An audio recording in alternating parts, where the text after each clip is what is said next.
आज हम लोग श्रीमद् भगवद गीता पहला अध्याय कुरुक्षेत्र के युद्ध स्थल में सैन्य निरीक्षण श्लोक क्रमांक 12 एवं 13 श्लोक अध्ययन करेंगे।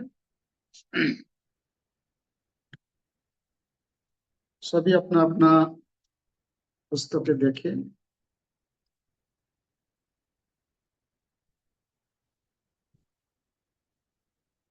तस्य संजानयन् हर्षं गुरुवृद्धः पितामहः सिंहनादं विनोदश्चै शंखं दद्मौ प्रतापवान्।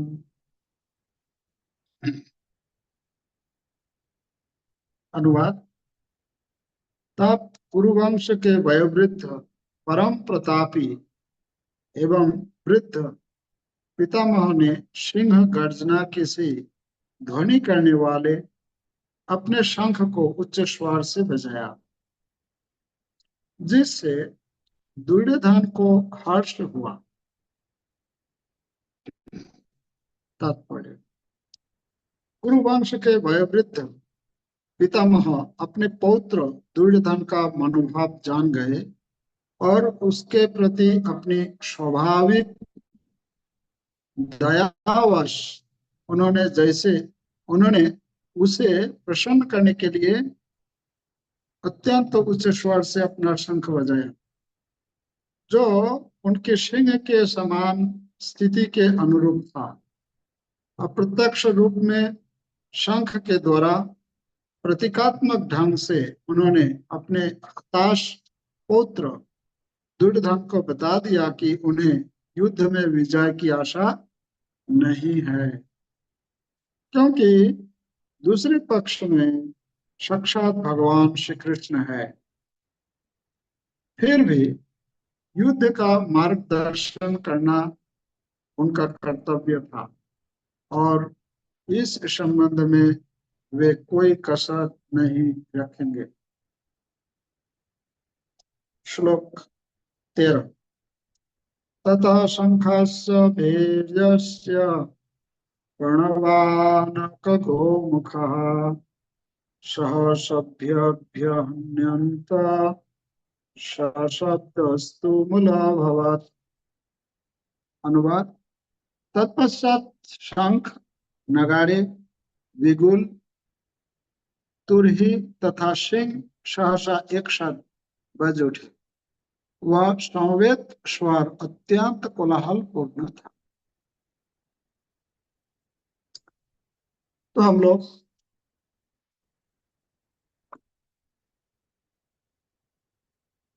पहला अध्याय में गीता के शुरुआत में ही धृतराष्ट्र जो संजय को प्रश्न पूछा कि मेरे पुत्र मामकः पांडवश्चैव किमकुर्वत संजय। हे संजय, मेरे पुत्र और पांडुपुत्र ने क्या किया? तो धृतराष्ट्र को संजय बता रहे हैं, यह कुरुक्षेत्र युद्ध स्थल में जो घटना घट रही है उसका उल्लेख कर रहे हैं कि किस प्रकार ये धृतराष्ट्र, एक तो धृतराष्ट्र जो है, धृतराष्ट्र अपना, श्रील प्रभुपाद बोले हैं, धृतराष्ट्र जैसे आंख से अंधा था और उसके साथ साथ पुत्र के मोह में भी अंधा। अपने पुत्र के बारे में इतना स्नेह, इतना मतलब अंधा स्नेह, खास करके दुर्योधन के प्रति, कि धृतराष्ट्र जानते थे कि मेरा जो पुत्र है ये अधार्मिक है। अधार्मिक होने के बावजूद भी पुत्र मोह में वो इतना आसक्त कि जो गलत क्या है, क्या सही है। कई बार ऐसा घटना, मतलब विदुर आकर समझाए, या धृतराष्ट्र, पितामह भीष्म, द्रोणाचार्य, कृपाचार्य, कि ये गलत है, फिर भी जो है धृतराष्ट्र पुत्र मोह में वो गुरुजनों का जो हम्म, बात है उस पर ध्यान नहीं दिया। जो दुर्योधन जो बोल रहे हैं, जो इसका पुत्रों का जो इच्छा है, वही उसी में मतलब करने के लिए अनुमति देते थे। तो यहाँ हम लोग देख रहे हैं कि दुर्योधन क्या कर रहे हैं, इसके बारे में संजय धृतराष्ट्र को सुना रहे हैं कि ये भगवत गीता के पहला अध्याय का तीसरा श्लोक से 11 नंबर श्लोक तक दुर्योधन अपना गुरु, अस्त्र गुरु द्रोणाचार्य के पास जाकर अपने सैन्य के बारे में, पांडव पक्ष के सैन्य के बारे में, और खास करके अपने गुरु का जो सम्मान देना चाहिए वो न देकर गुरु का ही दोष दर्शन, मतलब दोष को गुरु के सामने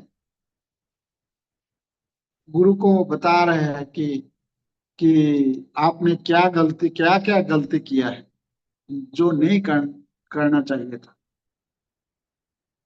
तो ऐसा शिष्य है दुर्योधन। तो दुर्योधन 3 नंबर श्लोक से 11 नंबर श्लोक तक बोले, पर एक चीज यहाँ ध्यान देने लायक है कि इतना कुछ बोले द्रोणाचार्य, दुर्योधन इतना कुछ बोला, पर न तो द्रोणाचार्य, न तो पितामह भीष्म उसके प्रत्युत्तर में कुछ एक शब्द भी नहीं बोला, एक शब्द भी नहीं बोले उन्होंने कि कोई उत्तर नहीं दिया। क्यों नहीं दिया, इसका कारण क्या है, क्या कारण हो सकता है। दुर्योधन तो बहुत कुछ बोले ना, फिर भी हम लोग देख रहे हैं न तो पितामह भीष्म देव कुछ एक शब्द भी बोले, ना तो द्रोणाचार्य। क्यों नहीं बोला, इसका कारण क्या है, क्या हो सकता है।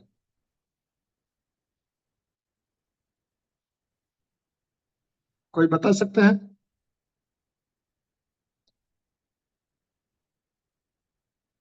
कारण यह है कि ये द्रोणाचार्य जानते थे कि ये जो दुर्योधन है, ये हमेशा पांडव जो है, पंच पांडव, ये पांडवों के प्रति ईर्ष्या करते हैं। ये ईर्ष्या करता है, जो कि ये ये पांडव जो है, 5 पांडव, पांचों ने भगवान श्री कृष्ण के अनन्य भक्त है। तो अनन्य भक्त के प्रति जो ईर्ष्यालु जो व्यवहार है, ये द्रोणाचार्य जानते थे। ये द्रोणाचार्य को ये पसंद नहीं था कि दुर्योधन ये पांडवों के प्रति ऐसा व्यवहार करे। तो देखिए, दो व्यक्ति, दोनों का जो व्यवहार है, यह जीवन का लक्ष्य है, ये कंप्लीटली अलग है। अलग कैसे? दुर्योधन, दुशासन आदि 100 भाई एक तरफ, और दूसरे तरफ युधिष्ठिर, भीम, अर्जुन, नकुल, सहदेव, 5 भाई। ये दोनों का जो लक्ष्य है ये कंप्लीटली मतलब संपूर्ण अलग है। कैसे? दुर्योधन का लक्ष्य क्या है? दुर्योधन का लक्ष्य है कि हमको ये पांडवों को मारना है। पांडवों को मार कर, किसी भी तरह से पांडवों को मार करके, उन्हें पराजित करके पृथ्वी का राज्य प्राप्त करना है। प्राप्त पृथ्वी का राज्य प्राप्त करना है। और लाभ करने से क्या होगा? हमको इंद्र तृप्ति, बहुत हम इंद्र तृप्ति कर पाएंगे। ये दुर्योधन का जीवन का लक्ष्य है। और परंतु जो पंच पांडव जो है, पंच पांडव का जीवन का लक्ष्य क्या है? ये पंच पांडव का जीवन का लक्ष्य एक ही है कि भगवान श्री कृष्ण को खुशी करना है, भगवान कृष्ण को प्रसन्न करना है। और भगवान कृष्ण को प्रसन्न करने के लिए ही उन लोग युद्ध कर रहे थे, और कुछ उद्देश्य नहीं था। भगवान श्री कृष्ण के खुश खुशी के लिए युद्ध करना है, युद्ध करके राज्य प्राप्त करना है, और भगवान श्री कृष्ण की महिमा को पूरे विश्व भर में फैलाना है। ये है दुर्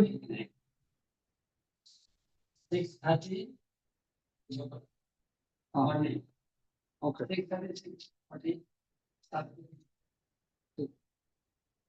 Yes.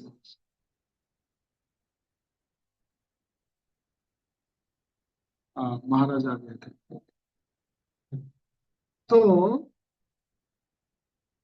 हम्म, तो पंच पांडव जो है, पंच पांडव का जो लक्ष्य है, इन लोगों का लक्ष्य है भगवान श्री कृष्ण की महिमा को पूरे विश्व भर में फैलाना है, इसका प्रचार करना है। तो हम लोग यहाँ देख रहे हैं कि द्रोणाचार्य जो है एक भी शब्द नहीं बोले। तो यहाँ ये जो अंतर है दोनों के बीच में, पंच पांडव और दुर्योधन आदि जो 100 भाई है, ये दोनों में अंतर द्रोणाचार्य और पितामह भीष्म दोनों ही अच्छी तरह से जानते थे। इसीलिए ये द्रोणाचार्य जो है एक बात भी मतलब इसका मतलब दुर्योधन का उत्तर नहीं दिया। इससे हम लोगों को पता चलता है कि द्रोणाचार्य यद्यपि कौरव पक्ष में युद्ध कर रहे थे, पर ये उनका ड्यूटी निभा रहे थे वो। ऐसा नहीं था कि आ, इतना जब अच्छे तरह से जानते थे सब कुछ, तो क्यों कौरव पक्ष में मतलब उन लोगों के लिए युद्ध किया। पर द्रोणाचार्य ने जो युद्ध किया है, इसका एक ही कारण है, क्योंकि द्रोणाचार्य हमेशा उन लोगों के साथ थे। द्रोणाचार्य और पितामह भीष्म दोनों ही सिर्फ ड्यूटी निभा रहे थे। उन लोग जो है अच्छी तरह से जानते थे, भली भांति जानते थे कि ये दुर्योधन जो है ये पाप कर्म में हमेशा लिप्त है, और पंच पांडव जो है हमेशा धर्म के प्रति, भगवान को खुश करने के लिए अपना मतलब जी रहे हैं। तो ये अंतर द्रोणाचार्य और पितामह भीष्म दोनों को अच्छी तरह से पता था, जिसके चलते इतना कुछ द्रोणाचार्य दुर्योधन जो बोले, इतना कुछ जो बोला, एक भी शब्द उसके उत्तर में नहीं बोले हम लोग। यहाँ और एक बात देख रहे हैं कि पितामह भीष्म यहाँ बोल रहा है कि इसके पहले द्रोणाचार्य के सामने जाकर पितामह भीष्म का पितामह भीष्मदेव का बहुत गुणगान किया है, बहुत तारीफ किया है। इतना कुछ सुनने के बावजूद भी पितामह भीष्म, क्योंकि पितामह भीष्म पहले से ही जानते थे कि ये जो पांडव के पक्ष में श्री कृष्ण है, तो पांडव का जय विजय जो है ये निश्चित है। क्योंकि जहां कृष्ण है वहां विजय निश्चित है। तो पांडवों के पक्ष में श्री कृष्ण है, तथा जहां श्री कृष्ण है वहीं पर संपूर्ण धर्म है तथा संपूर्ण विजय है। तो ये जो है व्यवहार में हम लोग मतलब पितामह भीष्म द्रोणाचार्य जी, इन लोग तो मतलब महाज्ञानी है, उन लोग तो जानते ही है। हम लोग भी देखते हैं जब महाभारत महाभारत पढ़ते हैं या महाभारत सुनते हैं, तो उसमें देखते हैं जब युद्ध शुरू होने वाले थे, मतलब युद्ध के पहले क्या किया, ये युधिष्ठिर महाराज एक व्यक्ति है जो कि पहला वो कौरव के पक्ष मतलब कौरव पक्ष के युद्ध मतलब योद्धा के बेज में पहुंचे। पहुंच कर क्या किया, उन्होंने पितामह भीष्मदेव को प्रणाम किए और उनसे अनुमति मांगे कि आप आशीर्वाद दीजिए और युद्ध करने का अनुमति प्रदान कीजिए। और पितामह भीष्म पूरा आशीर्वाद दिए कि विजयी हो। हाँ। और इसी प्रकार द्रोणाचार्य के पास गए, द्रोणाचार्य भी आशीर्वाद दे दिए। और द्रोणाचार्य कैसे कब मतलब वो मृत्यु वरण करेंगे उसके बारे में बता दिया है, जो कि हम लोग बाद में महाभारत में देखा कि किस प्रकार द्रोणाचार्य को जो है वो अश्वत्थामा होतो इति गज, ये भगवान श्री कृष्ण एक ट्रिक्स ये करके वो द्रोणाचार्य का सिर काटा। तो यहाँ हम लोग देख रहे हैं कि द्रोणाचार्य जो है, द्रोणाचार्य और पितामह भीष्म दोनों ही अच्छी तरह से जानते थे पांडवों का व्यवहार और कौरवों का व्यवहार। यहाँ एक चीज अ, ध्यान देने लायक है, जैसे दुर्योधन जिस प्रकार से युद्ध में भीष्म और द्रोणाचार्य के सहारे विजय की आशा करता था, उस प्रकार की आशा व्यर्थ। मतलब दुर्योधन क्या सोच रहा था, दुर्योधन का सोच यही था कि मेरे पास पितामह भीष्म है और मेरे पास अस्त्र गुरु द्रोणाचार्य है, तो मेरा विजय निश्चित है। और इन लोगों के द्वारा जब विजय प्राप्त कर लूंगा तो क्या होगा, पूरा राज्य मेरा होगा। और वो किस काम के लिए लगाएगा, वो अपना भोग इंद्रिय तृप्ति के लिए। पर पंच पांडव जो है, पांडवों का क्या विचार, उन लोग राज्य प्राप्त करना, उन लोग भी राज्य प्राप्त करना चाह रहे थे। पर उन लोगों का उद्देश्य था, लक्ष्य था कि भगवान श्री कृष्ण का यश को, भगवान श्री कृष्ण की महिमा को पूरे विश्व भर में प्रचार। तो जैसे भगवत गीता में नवम अध्याय के 12 नंबर श्लोक बोलते हैं, मोघाशा मोघो कर्माणो मोघो ज्ञाना विषितशः राक्षसीम आसुरीम चैव प्रकृति मोहिनी मिश्रिता। उसमें बोलते हैं कि जिन लोगों का स्वभाव राक्षसों जैसा या असुरों जैसा यह मूर्खों जैसा होता है।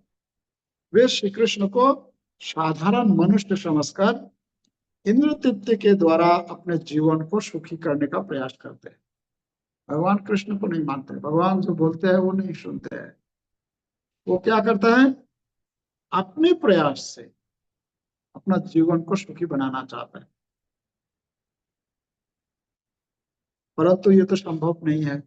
इसलिए भगवान बोलते हैं लोग का क्या होता है, मोघो आशा, मतलब वो जो आशा करता है वो व्यर्थ ही जाता है। मोघो ज्ञाना, मोघो कर्म, कर्म जो प्रयास कर रहे हैं हम, अपने प्रयास से करके हम हासिल कर लेंगे, तो ये भी व्यर्थ ही जाता है। और उसका जो ज्ञान है, कोई बार देख हम लोगों को देखने को मिलता है कि इस प्रकार के व्यक्ति के अंदर बहुत ज्ञान भी होता है। जैसे यहाँ हम लोग देख रहे हैं कि दुर्योधन कितना 3 नंबर श्लोक से 11 नंबर श्लोक तक इतना कुछ बोला, जिससे पता चलता है कि उसके अंदर ज्ञान भी था, पर ये ज्ञान कोई काम का नहीं है। जो भगवान का भक्त नहीं होते हैं उसके पास जितना भी ज्ञान क्यों ना हो, वो ज्ञान किसी काम का नहीं होता है ना, अंततः वो किसी काम में नहीं लगता है। तो हम लोग देखते हैं कि दुर्योधन के अंदर भी इस प्रकार ये जो मोघाशा मोघो कर्माण, ये जो श्लोक है ये लागू होता है। और यहाँ द्रोणाचार्य और पितामह भीष्म जी ने उसकी बातों का कोई उत्तर नहीं दिया। इस घटना से अवश्य ही दुर्योधन के मन में क्षोभ उत्पन्न हुआ। यहाँ जो श्लोक में यहाँ बोल रहा है कि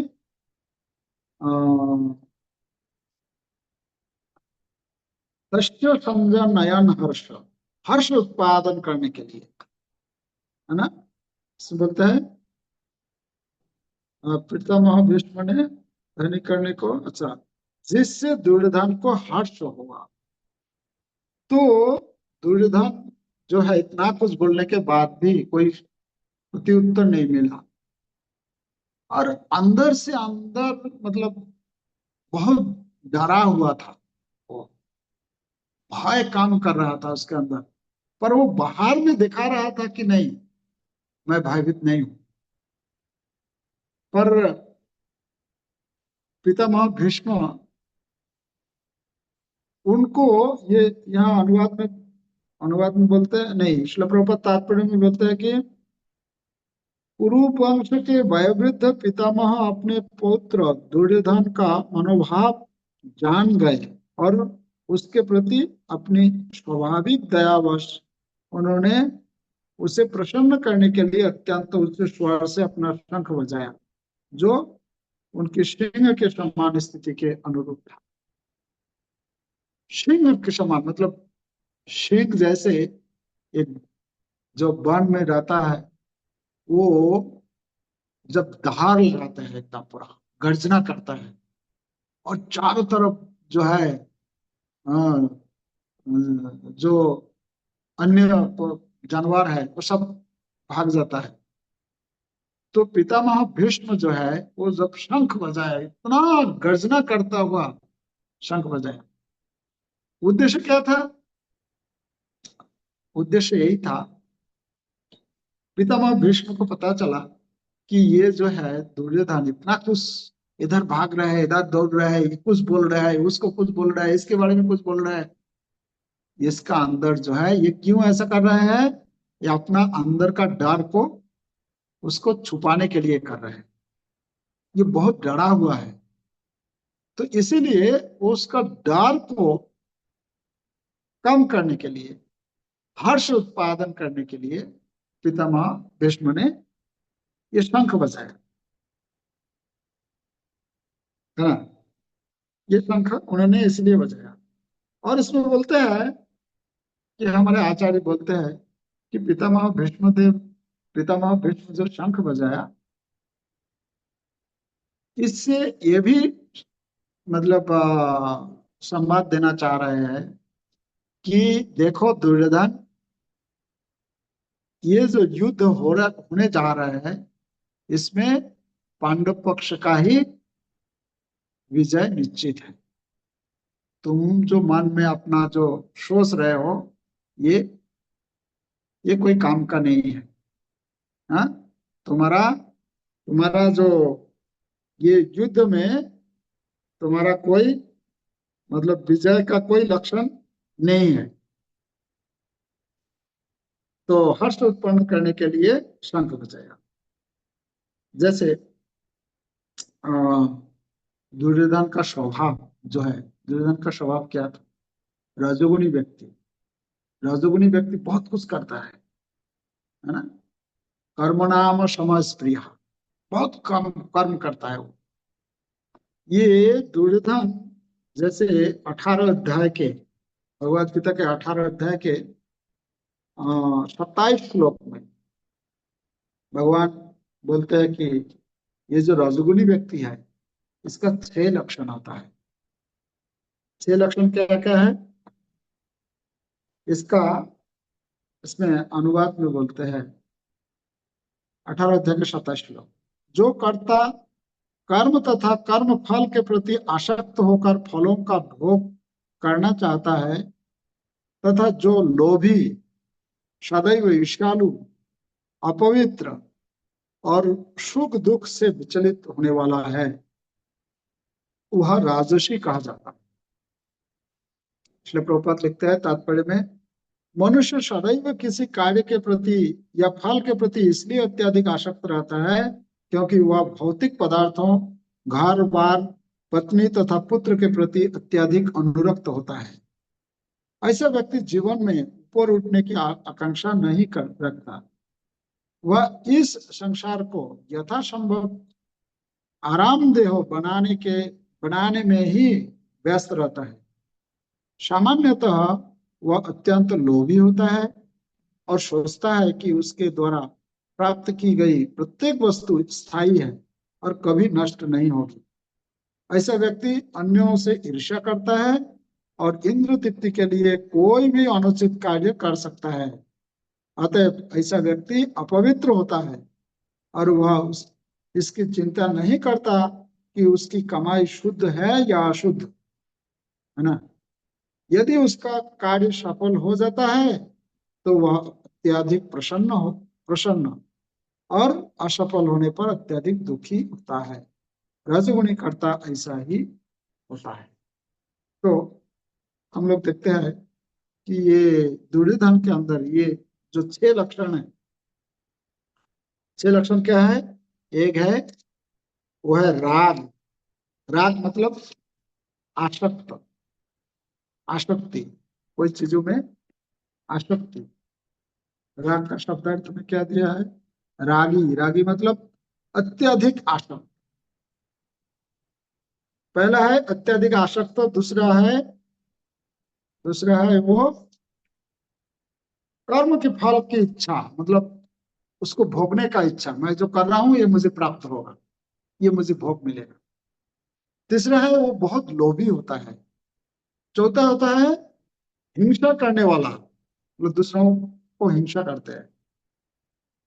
5 है अपवित्र, और छठा है हर्ष तथा शोक में डूबा हुआ रहता है।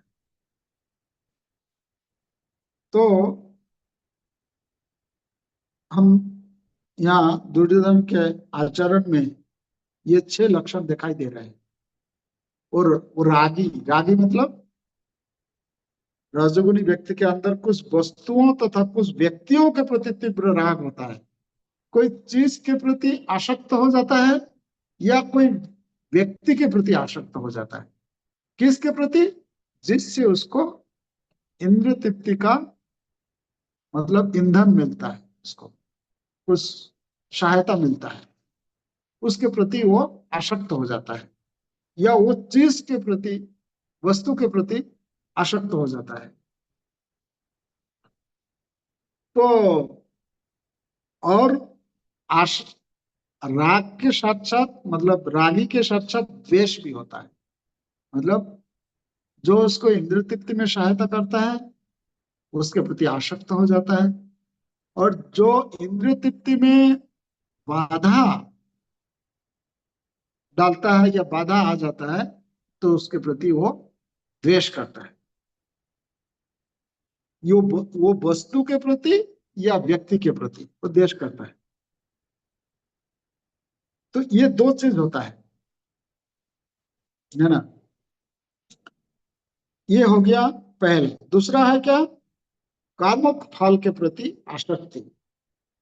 तो दुर्योधन और पंच पांडव जो है, और खास करके अगर अर्जुन को हम लोग देखेंगे, दुर्योधन के अंदर क्या था? दुर्योधन जो है, दुर्योधन यहाँ पर जो युद्ध रूपी कर्म कर रहा है, उसमें उसकी तीव्र इच्छा है कि उसके युद्ध में विजय हो तथा पांडवों को किसी प्रकार के, मतलब किसी प्रकार से राज्य ना मिले। ये युद्ध करने का उसका ये उद्देश्य है। जबकि हम लोग देखते हैं कि यहाँ अर्जुन, अर्जुन जो है, अर्जुन को क्या शिक्षा दिया भगवान ने? कि सफलता और असफलता, हार जीत, लाभा लाभो जया जयो, है ना। तो इसके प्रति समान व्यवहार रखना, ये समान समझ करके युद्ध करना। तो अर्जुन के अंदर ये गुण था, परंतु दुर्योधन सिर्फ भोग के लिए युद्ध कर रहा था। तो कर्म फल की इच्छा करने वाला होता। दूसरा हुआ। तीसरा, तीसरा जो है, दुर्योधन बहुत लोभी। लोभी किस प्रकार से? लोभी, ये जो राज्य था, जो राज सिंहासन किसके पास, किसके पास था? वो तो दुर्योधन के पास ही था। जब पंच पांडव आए, भगवान श्री कृष्ण बोले कि इन लोगों इन लोगों का जो भाग है कि इन लोगों को दिया जाए, उसमें भी तैयार नहीं हुआ। जो पांडव का जो भाग था, जो उन लोगों को मिलना था, वो नहीं दिया। इतना लोभी है कि यहां तक बोल दिया कि नहीं, बिना युद्ध नहीं, मतलब बिना युद्ध के बिना हम एक सुई के नक जो है, उसका सुई के बराबर जो जमीन है, इतना भी देने के लिए तैयार नहीं है। कितना लोभी है, इससे हम लोगों को पता चलता है। तो ये दुर्योधन बहुत लोभी। चौथा है हिंसा करने वाला। हिंसा करने वाला, हिंसा तो पूरा जीवन भर हिंसा किया है पंच पांडव के प्रति, है ना। रजोगुणी व्यक्ति जो होता है वो बहुत हिंसा करता है। ये हिंसा अपने इंद्रिय तृप्ति के लिए, अगर इंद्रिय तृप्ति में कहीं अगर बाधा आ गया तो वो ऐसा सोचता है कि वो इंद्रिय तृप्ति में बाधा पड़ने से वो व्यक्ति को, मतलब क्या नहीं कर सकता है, उसको मार डालने का मतलब प्लान बनाता है। जैसे हम लोग देख रहे हैं, दुर्योधन अपना राज्य को प्राप्त करने के लिए कितना लोगों को मरवाया ना। जितना मतलब सगे संबंधी सबको बुला लिया। किसके लिए? नहीं, मुझे सिर्फ राज्य चाहिए, मेरे भोग में कमी ना हो, सिर्फ इसके लिए सबको मरवाया, सगे संबंधी जितना जो कुछ जो भी है। और 5 नंबर था अपवित्र। अपवित्र जो रजोगुणी व्यक्ति होता है वो अपवित्र होता है। अपवित्र किस प्रकार से? हम लोग देखते हैं दुर्योधन को कि अपवित्र दृष्टि से देखना, मतलब कोई भी चीज है वो मुझे चाहिए। इसका उदाहरण के तौर पर हम लोग ले सकते हैं द्रौपदी के प्रति दुर्योधन का जो दृष्टि है, हमेशा अपवित्र दृष्टि में देखते। हमेशा। हाँ, और उसका एकदम पूरा मतलब जो वस्त्र हरण, जो क्या सभा में जो द्रौपदी को अम, उसको नग्न करने का जो प्रयास कर रहा था, उसमें देखते हैं कि उसका पूरा बाहर, उसका जो व्यवहार का जो उसका जो उद्देश्य था, इसका जो अपवित्र दृष्टि, वो बाहर आ गया, सबको पता चला। तो अपवित्र दृष्टि से वो देखता है। और आखिरी है कि हर्ष तथा शोक में डूबा हुआ। मतलब कोई भी चीज मिलता है तो उसमें बहुत खुशी, इतना खुशी हो जाता है, इतना हर्ष होता है। और जैसे कोई दुख का कोई, मतलब जल्दी दुखी हो जाता है और जल्दी शोक में डूब जाता है व्यक्ति। यदि भगवान बोले हैं कि हर्ष अमर्ष भय देव, कई सारी जगह में हम लोग देखते हैं कि भगवान बोले हैं कि हर्ष मतलब सुख में और दुख में, दुखेशु अनुद्विग्न मना, सुखेशु विगत स्प्रिय, भगवत गीता दूसरा अध्याय 56 श्लोक में बोलते हैं। फिर पांच मतलब 5:20 में बोलते हैं कि ना प्रहिष्य प्रियम प्राप्य, कि प्रिय वस्तु जब आता है तो हर्ष नहीं होना चाहिए, है ना। और अप्रिय वस्तु आने से शोक नहीं करना चाहिए। जैसे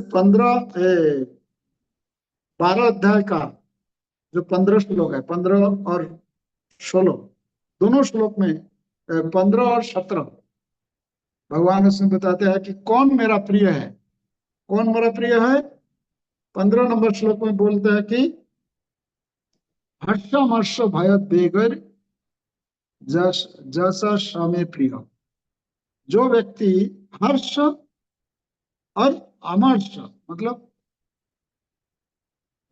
कोई आ, सुख, मतलब कोई चीज ऐसा है जो कि जिस जो जो वो चीज मिलने से मेरे मेरे अंदर हर्ष मतलब खुशी आने का संभावना है, उसमें वो उतना हर्ष नहीं होता है। वो क्या सोचता है कि भगवान की कृपा से मुझे मिला, मैं इसमें मेरा कोई क्रेडिट नहीं है, भगवान जो भगवान का जो इच्छा है वही हुआ।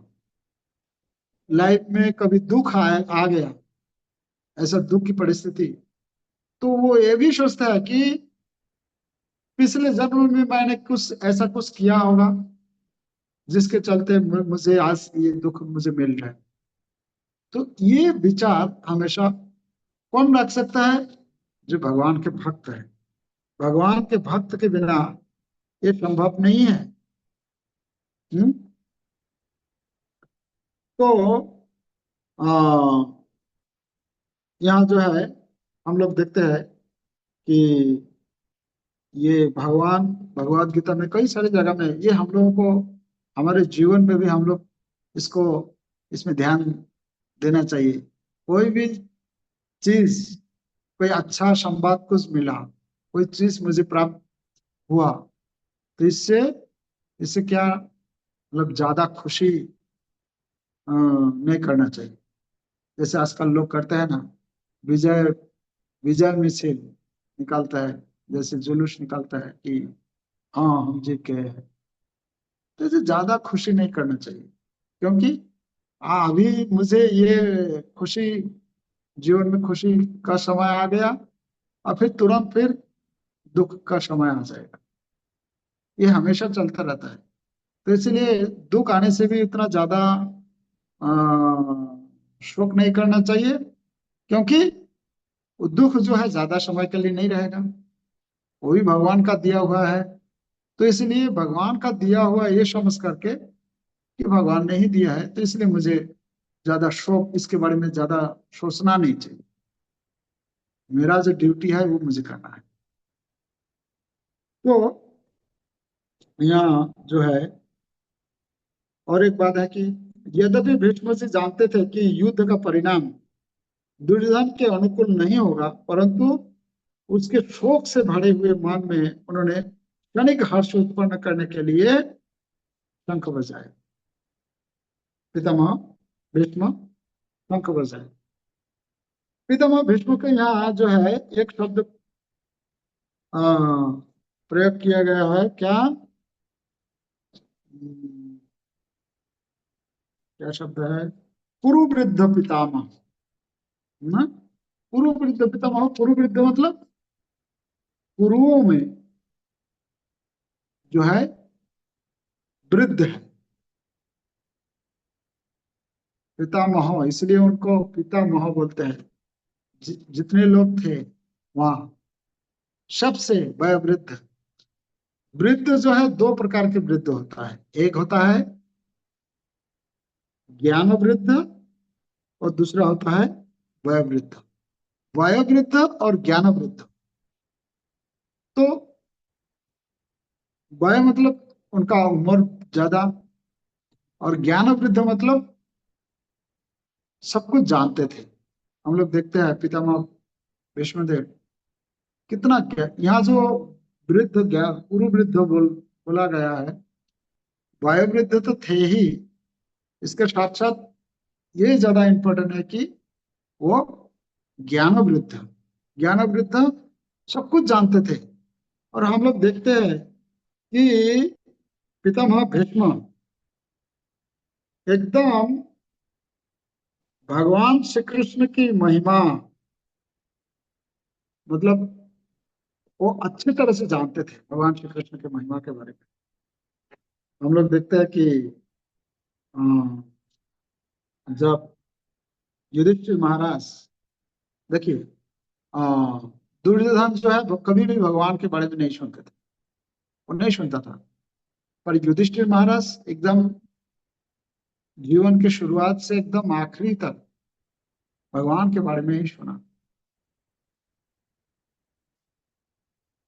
जब पितामह भीष्म कुरुक्षेत्र युद्ध स्थल में शरशैया में थे, तो वहां भी देखिए पितामह भीष्म कितना बड़े भक्त थे कि शरशैया में लेटे हुए हैं और वहां युधिष्ठिर महाराज को भगवान श्री कृष्ण के बारे में ज्ञान दे रहे थे।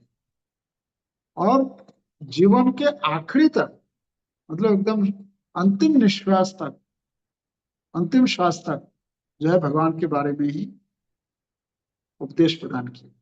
और भगवान श्री कृष्ण का दर्शन करते करते, भगवान के बारे में बोलते बोलते ही अपना शरीर को त्यागा उन्होंने। हम लोग शिला प्रभुपाद, हमारे जो इस्कॉन के संस्थापक आचार्य है शिला प्रभुपाद, उनके जीवन में भी हम लोग देखते हैं कि प्रभुपाद जी, उनका जब आखिरी समय है, एकदम अंतिम समय, श्रीमद् भागवतम है ना, श्रीमद् भागवतम व्याख्या करते हुए तथा अपने शिष्यों से घिरा हुआ, मतलब ये भी एक बात है कि पितामह भीष्म जब शरीर त्यागने का समय आ गया, तब सारे मुनि ऋषि लोग वहां पहुंच गए। और उसी प्रकार श्रील प्रभुपाद जब शरीर त्याग किया, उन्होंने अपना सारे शिष्य जो है चारों तरफ है, घिरा हुआ था। तो यहाँ जो है श्रील प्रभुपाद लिखते हैं कि कुरुवंश के वयोवृद्ध पितामह अपने पौत्र दुर्योधन का मनोभाव जान गए और उसके प्रति अपनी स्वाभाविक दयावश उन्होंने उसे प्रसन्न करने के लिए अत्यंत उच्च स्वर से अपना शंख बजाया, जो उनके सिंह के समान स्थिति के अनुरूप था। इस प्रकार हम देखते हैं कि दुर्योधन भीष्म की उस प्रकार की दया, मतलब भीष्म जो है ये दुर्योधन को दया उसके प्रति कि दोनों, एक है दुर्योधन, एक है युधिष्ठिर महाराज, पर युधिष्ठिर महाराज के प्रति इतना दया किया है, पर कि एकदम जीवन के आखिरी तक जो है युधिष्ठिर महाराज का आशीर्वाद आशीर्वाद दिए उन्होंने, भगवान के बारे में उपदेश दिए, कितना कुछ महाभारत में हम लोग देखते हैं। पर दुर्योधन इतना कुछ बोलने के बाद भी उसको एक शब्द भी नहीं बोला, बस सिर्फ शंख बजाया। और जैसे शंख बजाए, शंख बजाते समय और भी जो वाद्य यंत्र था, वो सारे वाद्य यंत्र सब अपना अपना वाद्य यंत्र बजाए। तो ये 13 नंबर श्लोक जो है वो कौन सा यंत्र, वाद्य यंत्र था, उसके बारे में बोल रहे हैं कि कौन कौन वाद्य यंत्र था वो बजाए। तो आज का श्लोक का यही है कि हम लोग जो है, हम लोगों को क्या करना है, हम लोगों को दुर्योधन का जो व्यवहार है इससे इससे हमको बचना है। और अर्जुन या युधिष्ठिर महाराज जैसे उन लोगों का जो व्यवहार है वो अपने जीवन में अपनाने का प्रयास करना है। एक ही है कि भगवान को खुश करना, भगवान को खुश करने के लिए जो कुछ करना पड़ता करना चाहिए वो करने के लिए तैयार रहना है। भगवान को, हमारा जीवन का लक्ष्य है कि हम भगवान को कैसे खुश करें। अगर भगवान खुश हो गया तो मैं भी खुश हो जाऊंगा।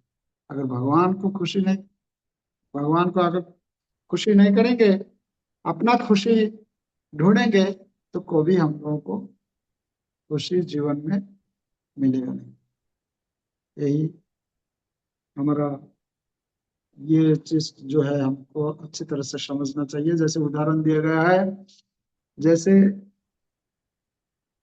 मिरर होता है, शीशा जो है, हम देखते हैं ना, तो किसको देखते हैं, अपने को देखते हैं।